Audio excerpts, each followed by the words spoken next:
É Sérgio Gomes, repórter de cultura da sucursal de São Paulo. Hoje eu conversei com o ator Renan Matos, que está em cartaz com a peça Nem Mato Grosso, Homem com H. Confira a nossa conversa.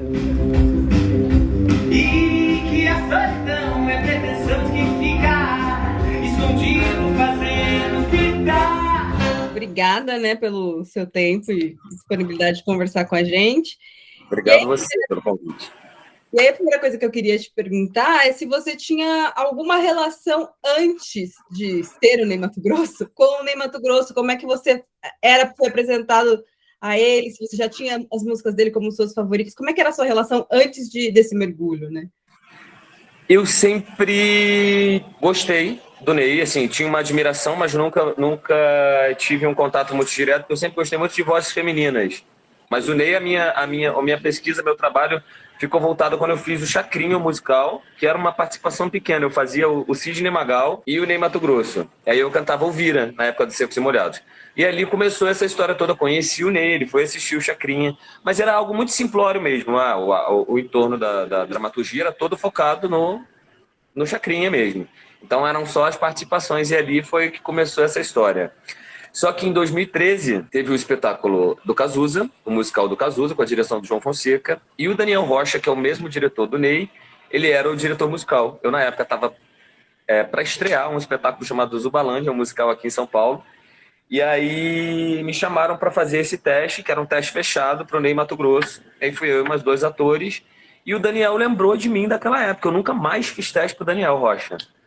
Daniel Rocha costuma trabalhar muito com umas produções mais aqui em São Paulo, de Broadway. Eu sempre, como eu sou carioca e moro em São Paulo, essa ponte aérea, mas geralmente os projetos que eu entro mesmo coincidentemente, são do Rio, mas eu venho sempre para São Paulo fazer teste. E aí o Daniel lembrou de mim e fez esse convite. E aí eu comecei essa grande loucura, esse grande prazer, esse grande pânico.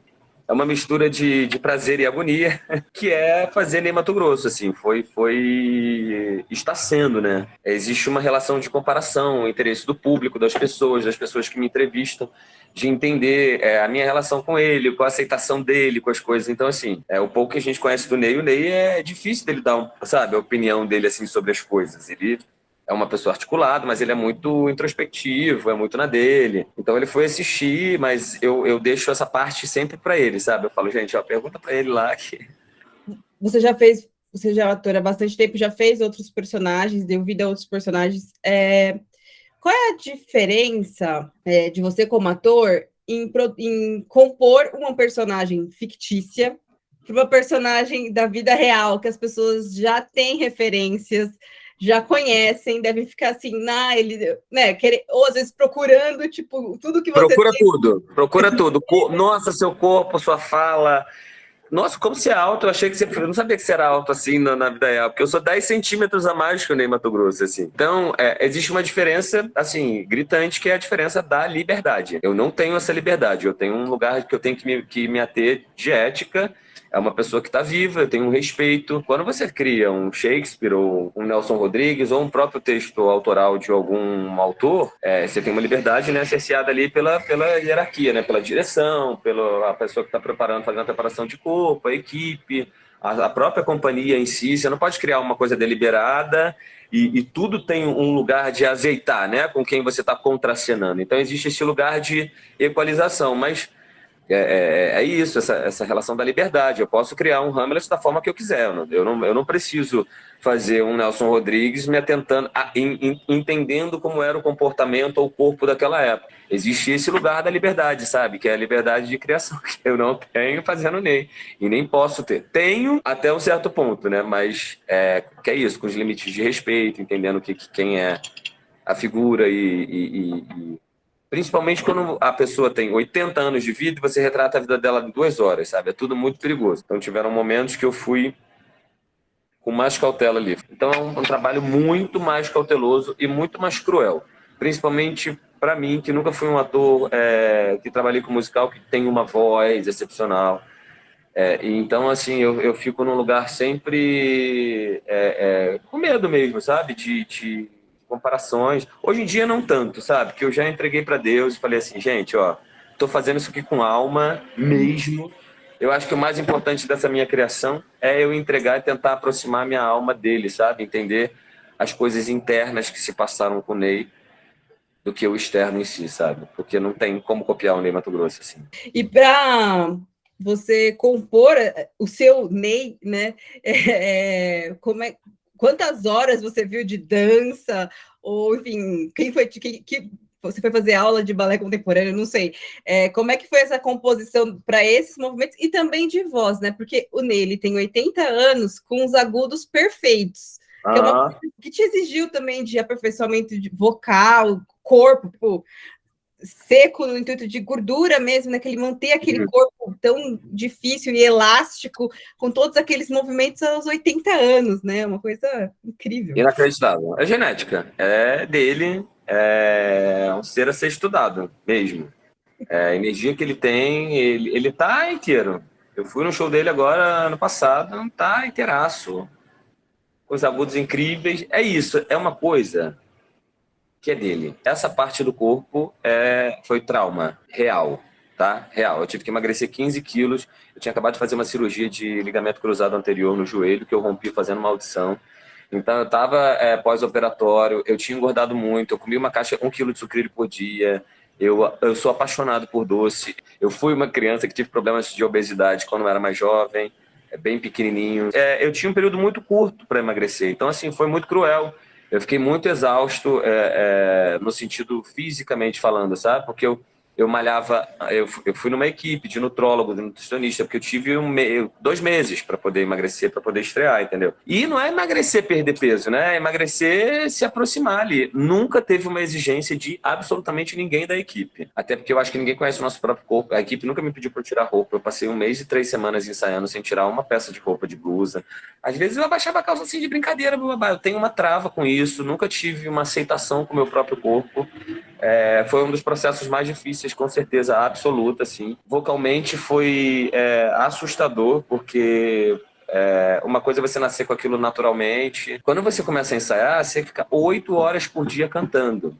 Eu chego em casa, eu tenho que estudar aquilo que eu aprendi no ensaio.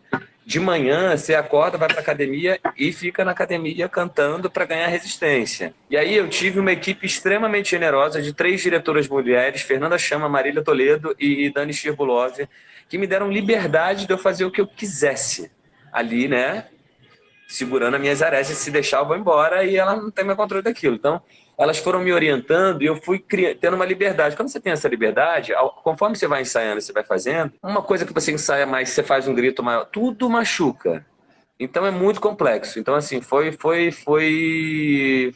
delicado, assim, esse processo.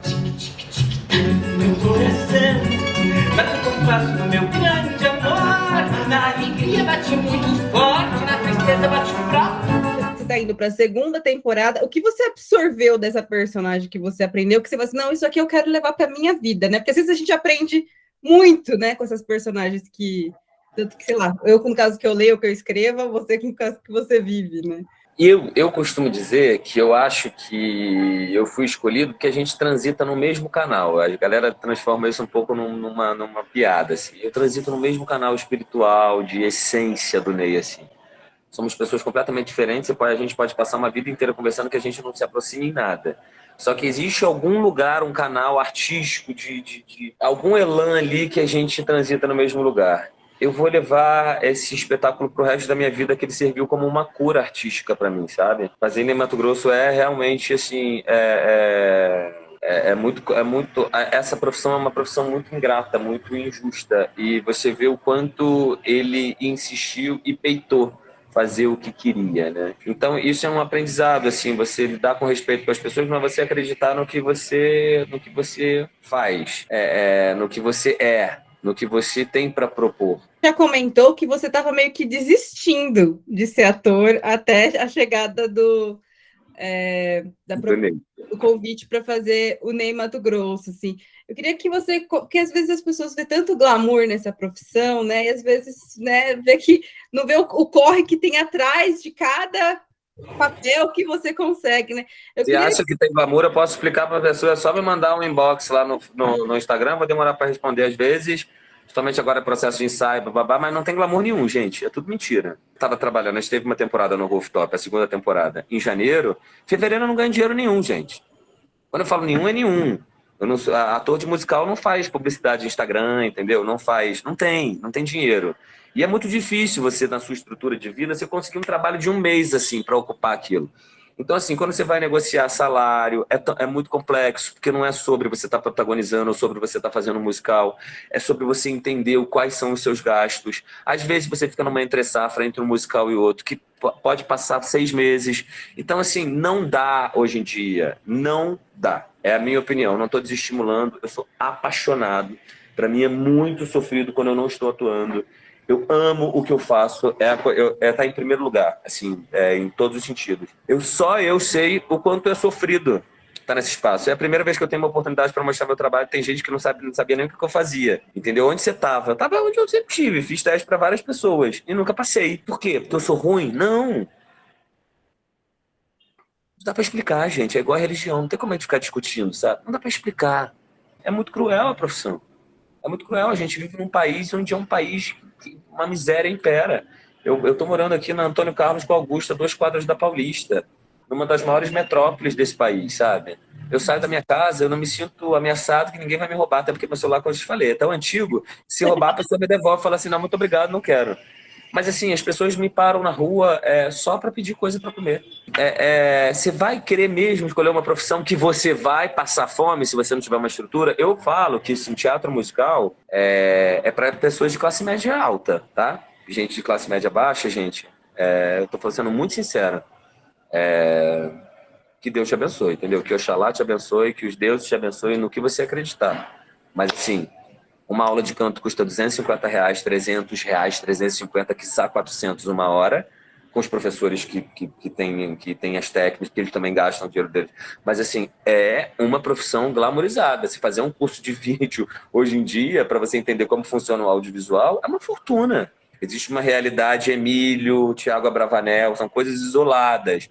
Existem outros antecedentes da vida deles, outras potências na vida deles. Então, assim, não joga. Entende se você realmente ama, que se não ama, esse glamour vai por água abaixo, porque ser famoso virou um conto de fadas brasileiro, né? Tanto ser ator, porque é o país da telenovela, tanto você ser jogador de futebol. E aí, esse lugar da desistência veio nesse lugar. Eu entender duramente, de uma forma muito profunda, o quanto eu estava machucado, fazendo uma musical e sofrendo. A gente não cresceu, nossa geração anos 80, assim, vendo musicais quando era criança. O máximo era a Disney que a gente assistia, assim, nossa, o desenho Canta e Dança, né? Não tinha tantos musicais. Da onde você teve esse impulso, tipo, eu quero ser ator de musical, um momento que não existiu tanto. E no Rio, assim, São Paulo ainda tem mais, no Rio tem menos, né? Embora seja uma cidade tão grande quanto São Paulo. De onde que vem esse seu interesse pelo musical e se tornar um ator de musical? Eu não sabia que tinha essa possibilidade de ser ator de musical. Quando eu comecei a atuar, eu comecei a fazer teatro com 12 anos de idade. Eu sempre trouxe a música junto com o teatro. Todas as propostas que eu fazia de cena não era cantar, trazer a música no lugar onde é de musical, onde a música justifica o texto, onde o limite do texto vai até o lugar onde a música traduz o que é aquele sentimento, aquela sensação que o personagem tem para dizer. Eu sempre fui uma criança que gostei de cantar. Eu comecei com a dança, né? Fui convidado para dançar. Então, esse fato da dança era muito estranho para mim. Eu estar dançando. O primeiro personagem que eu fiz na vida foi o Elvis Presley. E aí, como tinha a One Step On, Wonder Boy, e eu não cantava, e eu cantava, porque para mim não fazia sentido eu dançar e não cantar. E a apresentação de dança, de final de ano de dança, de escola de dança, as meninas não cantam, né? E eu era o único lá cantando, achando realmente que eu era o Elvis, né? Obviamente que eu não... Imagina, eu era uma criança de 7 anos, eu tinha 7 anos na época, 6 anos. Eu não sabia o que eu estava cantando, mas eu mexia com a boca e cantava convicto ali. Então, acho que foi uma coisa muito natural, sabe? Mas eu tenho plena convicção de que na Unirio eu comecei a desenvolver isso com muita potência, por exemplo. Então, eu descobri uma coisa que foi fazendo, que foi assistindo, que era o quanto é arrebatador, é muito mais transformador o fato da música estar ali junto com a palavra, entendeu? O instrumento quando entra, e você se sintonizar com isso tudo. Eu sou apaixonado por música e eu acho que o teatro musical vai crescer muito ainda aqui no Brasil. Essa é a segunda temporada que vocês vão fazer agora. Terceira? Terceira. A gente fez uma temporada setembro, outubro, novembro, ano passado, aí a gente foi convidado para voltar em janeiro, aí foi a segunda. Ficamos parados em novembro e dezembro, aí fizemos a segunda no Rooftop, aí fizemos do dia 13 de janeiro a 5 de fevereiro, e vamos entrar na terceira temporada. Então, quem já viu pode ver de novo, que é um espetáculo. Deve. Tem várias pessoas que assistem várias vezes. Se a pessoa volta, eu falo assim, então tá bom, às 2h30 tá funcionando. As pessoas voltam porque elas querem sentir aquela sensação de novo, né? Isso é genial. Então, gente, voltem para assistir. Não assistam só o nosso. A gente vai reestrear dia 17, sexta-feira, 17 de março. Jurei mentiras e